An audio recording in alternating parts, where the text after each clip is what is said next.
28 अक्टूबर। Hindu page 7। Bird flu या avian influenza.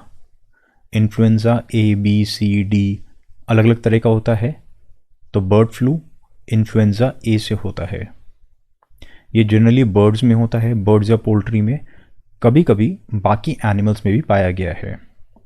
जब किसी बर्ड को ये वायरस पाया जाता है किसी बर्ड में, तो उसके ग्रुप के सभी बर्ड्स को, डक्स, पोल्ट्री जो भी हैं, उन सबको क्वारंटीन करके मार दिया जाता है ताकि वो वायरस आगे ना फैले किसी को। अब अगर आजकल बर्ड फ्लू चल रहा है और आप डर रहे हो कि आपको मीट खाना है या नहीं, एग्स खाना सेफ है या नहीं, सिंपल सा तरीका आप खाओ, लेकिन प्रॉपर कुक करके, क्योंकि हाई हीट में ये वायरस ज़िंदा नहीं रह पाता है, मर जाता है। तो अगर आप प्रॉपर पका के खा रहे हो तो it is safe to eat. Generally ये ह्यूमंस को नहीं होता है, लेकिन ह्यूमंस में कुछ केसेस पाए गए हैं। पहला केस 97 में हांगकांग में पाया गया था। इंडिया में भी कुछ डेथ्स इसकी वजह से हुई हैं ह्यूमंस में, बाकी बर्ड्स में तो कई बार हो चुका है।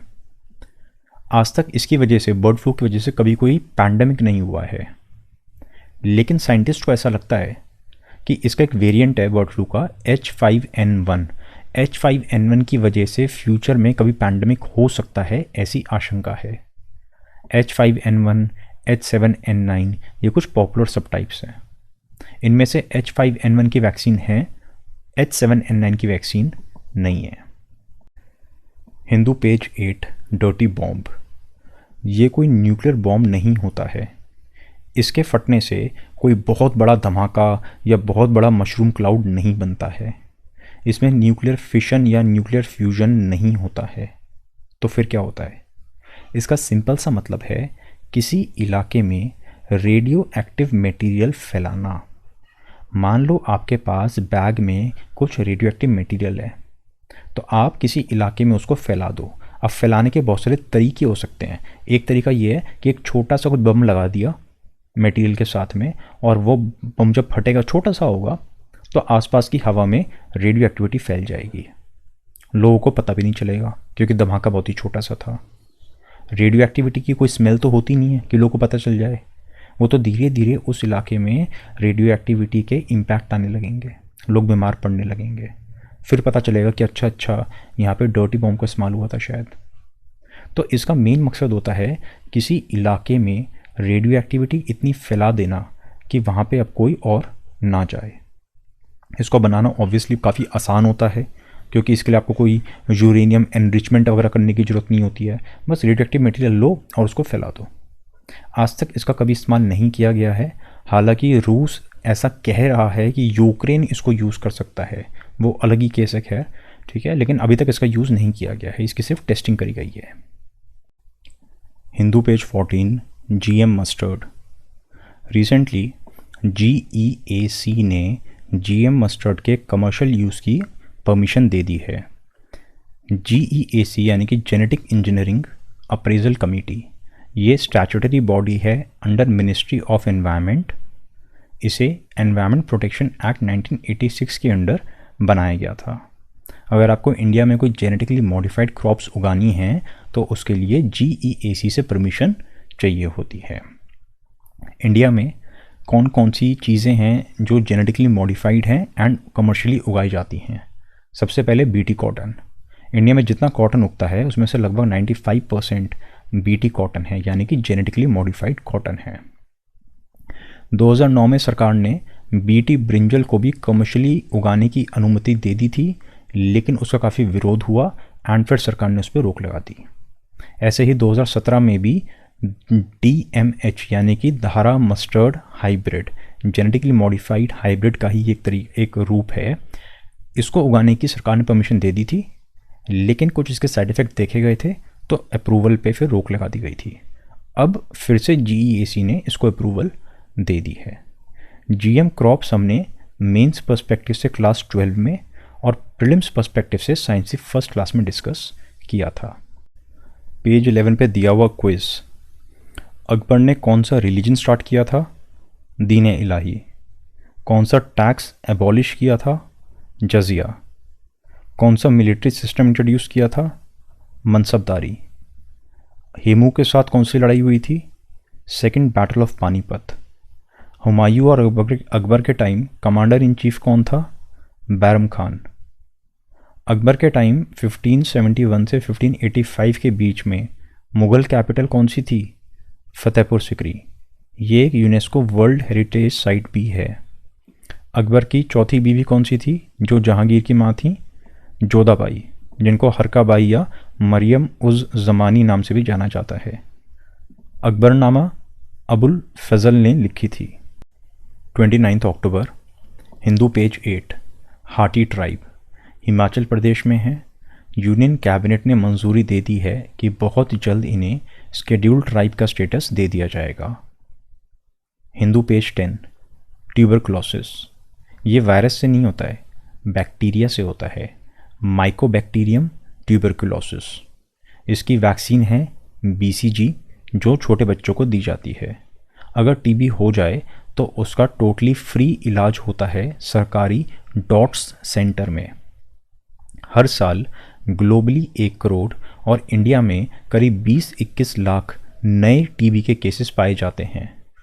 WHO का टारगेट है कि ग्लोबली 2030 तक TB को एलिमिनेट कर दिया जाए और इंडिया का टारगेट है 5 साल पहले ही, यानी कि 2025 तक हम इसको एलिमिनेट कर देंगे। ग्लोबल TB रिपोर्ट WHO निकालता है।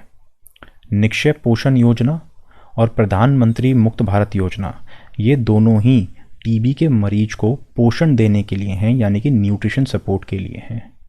फ़र्क क्या दोनों में? फ़र्क ये है कि जो निक्षय यहाँ पे वर्ड यूज़ हो गया, वहाँ पे सरकार दे रही है 500 रुपये सीधा लोगों के खाते में हर महीने, और प्रधानमंत्री वाली स्कीम में लोग पैसे दे रहे हैं। लेकिन एम दोनों का सेम है कि TB के मरीज को और अच्छा न्यूट्रिशन मिले। पर न्यूट्रिशन में इतना फोकस क्यों है सरकार का? क्योंकि होता ये है कि TB का जो बैक्टीरिया होता है वो बहुत सारे लोगों में होता है।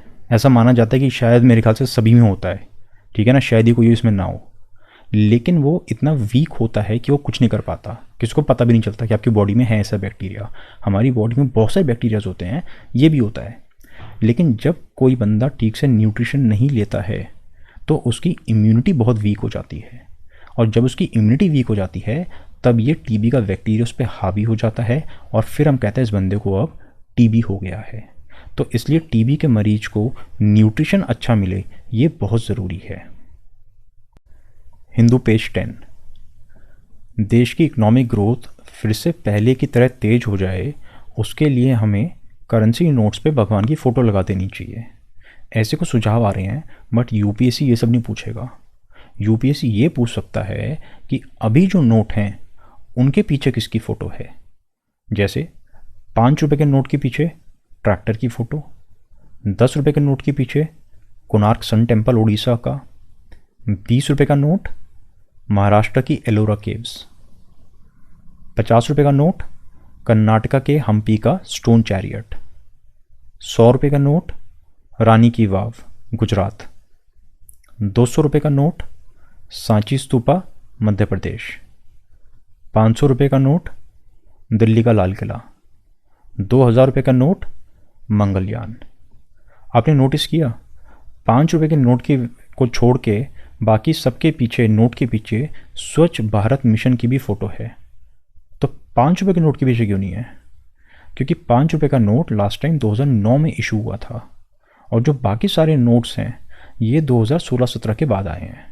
तो इसलिए इन सब में स्वच्छ भारत की भी फ़ोटो है, और 5 रुपये वाले के पीछे स्वच्छ भारत की फ़ोटो नहीं है। 28 तारीख को कोई खास एडिटोरियल नहीं था एग्ज़ाम पर्सपेक्टिव से। 29 का एक एडिटोरियल है क्लाइमेट चेंज पे, वो पढ़ लेते हैं। वेस्टर्न कंट्रीज़ में इंडस्ट्रियलाइजेशन हुई थी तो उन लोगों ने फैक्ट्रीज़ लगा के खूब कार्बन एमिशंस किए, जिसके बदौलत वहाँ पे डेवलपमेंट हो गई और आज वो डेवलप्ड कंट्रीज़ हैं। अब आज जब इंडिया, चाइना जैसी कंट्रीज़ डेवलप होने की कोशिश करती हैं तो ये वेस्टर्न कंट्रीज़ कहती हैं कि इंडिया, चाइना बहुत ज़्यादा एमिशंस करते हैं, इन्हें अपने एमिशंस कम करने चाहिए। तो हिस्टोरिकली ज़िम्मेदार वो लोग हैं, बट सारा सुधारने का बोझ हमारे ऊपर आ जाता है। रिच कंट्रीज़ की जब इकोनॉमी पे बात आती है तो उनका खूब पैसा है। जैसे 2008 का फाइनेंशियल क्राइसिस हुआ, 2020 में पैंडेमिक हुआ, तो इन वेस्टर्न कंट्रीज़ ने अपनी इकोनॉमी को सुधारने के लिए ट्रिलियंस ऑफ डॉलर्स खर्च कर दिए।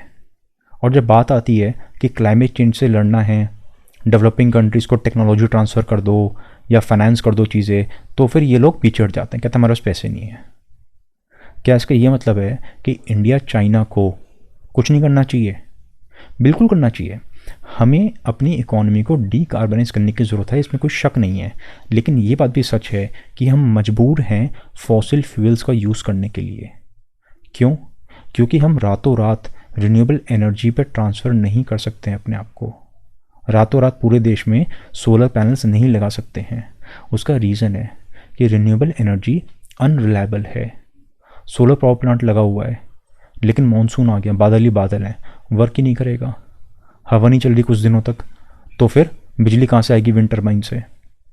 अब मान लो अपने प्लांट लगा भी दिए तो उसमें फ्लक्चुएशन क्योंकि बहुत ज़्यादा होती है, मान लो धूप निकल रही थी, एकदम से बादल आ गए, तो सोलर पावर प्लांट का आउटपुट एकदम से गिर जाएगा नीचे।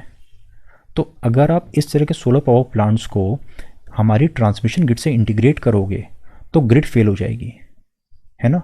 तो हमें इन ग्रिड्स को अपग्रेड करने की ज़रूरत है, उसके लिए पैसा चाहिए।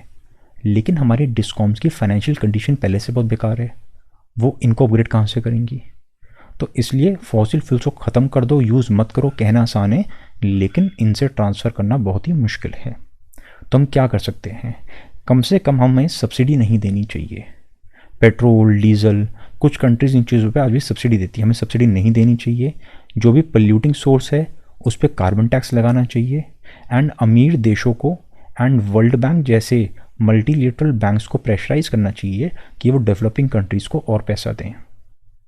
कंक्लूजन में आप लिखो कि देखो, खर्चा तो होगा, चाहे तुम आज कार्बन एमिशंस को कम करने में पैसा खर्च करो या आज मत पैसा खर्च करो, ग्लोबल वार्मिंग होने दो। जब उसका इम्पैक्ट हो जाएगा बहुत ज़्यादा, फिर उस इम्पैक्ट से अडाप्ट करने में, उससे संभल के रहने में तब पैसे खर्च करो। तो समझदारी किस में है? समझदारी है आज। Prevention is better than cure. आज हमें पैसे खर्च करके कार्बन एमिशंस कम करने चाहिए ताकि कल को बात ज़्यादा ना पड़े। कल को अगर अर्थ ज़्यादा वार्म हो गई तो उसके इम्पैक्ट बहुत भयानक हो सकते हैं। और हमें समझना चाहिए कि इकोनॉमी और एनवायरनमेंट दो अलग अलग चीज़ें नहीं हैं। अगर हम एनवायरनमेंट को सुधारने की बात करते हैं, सस्टेनेबल डेवलपमेंट की बात करते हैं, तो वो हमारे ही हित में है। जैसे अभी हमने एक एडिटोरियल देखा था फार्म स्टबल का। जब फार्म स्टबल को बर्न किया जाता है तो बहुत सारी कार्बन एमिशंस होते हैं, पोल्यूशन होता है, ग्लोबल वार्मिंग होती है ना। तो फिर हम क्या करें? कुछ ना करें? नहीं, अगर उसको कंट्रोल करेंगे तो हमारा खुद का फ़ायदा है। जैसे लोकल एंटरप्रेन्योरशिप बढ़ेगी, हमारी सॉइल की हेल्थ क्वालिटी अच्छी होगी, फार्मर की इनकम बढ़ेगी और एमिशंस तो कम होंगे ही होंगे। तो हमें एनवायरनमेंट को सुधारने के लिए ये नहीं कि ब्लाइंडली बस सीधा रिन्यूएबल एनर्जी में चले जाओ, वेस्टर्न कंट्रीज़ कह रही हैं तो रिन्यूएबल एनर्जी अडॉप्ट कर लो। नहीं, हमें ये देखना चाहिए कि वो कौन सी इको फ्रेंडली चीज़ें हैं जिनसे हमें फ़ायदा होगा और पर्यावरण को भी फ़ायदा होगा। Practice makes a man perfect. Practice करोगे तभी परफेक्शन आएगा। सिर्फ सुनने से परफेक्शन नहीं आएगा। सुनो चीज़ों को अच्छे कंटेंट के लिए या रेफरेंस लेने के लिए, लेकिन लिखना आपको पड़ेगा अपने हाथों से। सिर्फ सोचने से कुछ नहीं होगा। अगर सोचने से ही सारी चीज़ें मिल जाती तो बस सोते रहो बिस्तर पे आराम से और सोचते रहो, लेकिन ऐसी चीज़ें मिलती नहीं है। उसके लिए काम करना पड़ेगा। पेन पेपर उठाओ, कुछ ज़रूर लिखो।